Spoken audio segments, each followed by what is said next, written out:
Hi guys! Kamusta kayong lahat? Panibagong araw, panibagong video ang ating gagawin. Ngayong araw ay naisip akong magluto ng mashed potato at pork mushroom with gravy. Dahil magtatanghali na ay nagumpisa na nga ako magluto. Magbabalot lang tayo ng 3 patatas, hihugasan at hihiwain natin ito sa maliliit. At papakuluan lang natin ito hanggang sa lumambot. At habang nagbabalot ng patatas kanina, naumpisan ko na ipirito itong ating baboy. At aside lang natin ito at sunod naman itong mushroom. Tapos idagdag na rin natin itong onions. Ngayon naman ay maglalagay tayo ng 1 kutsarang flour.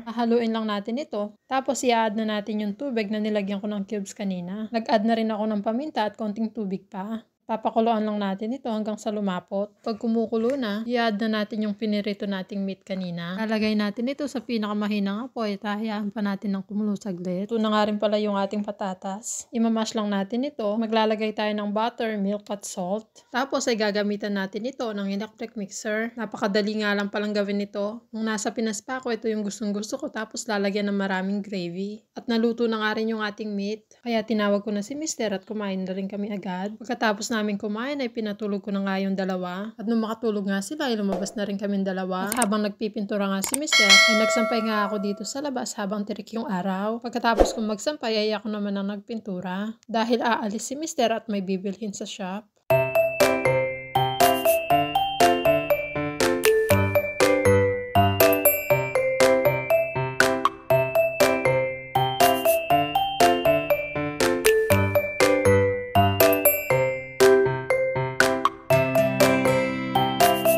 Pagkatapos kong magpintura, ay ginupitan ko naman itong damo sa paligid ng mga tires. Itong gamit ko nga pala na to, binili ni Mister sa isang shop at ito nga ay chargeable. At dahil wala na nga si Haring Araw, ay kinuha ko na nga yung mga sinampay ko kanina. Hanggang dito na lang muna, hanggang sa susunod. Bye!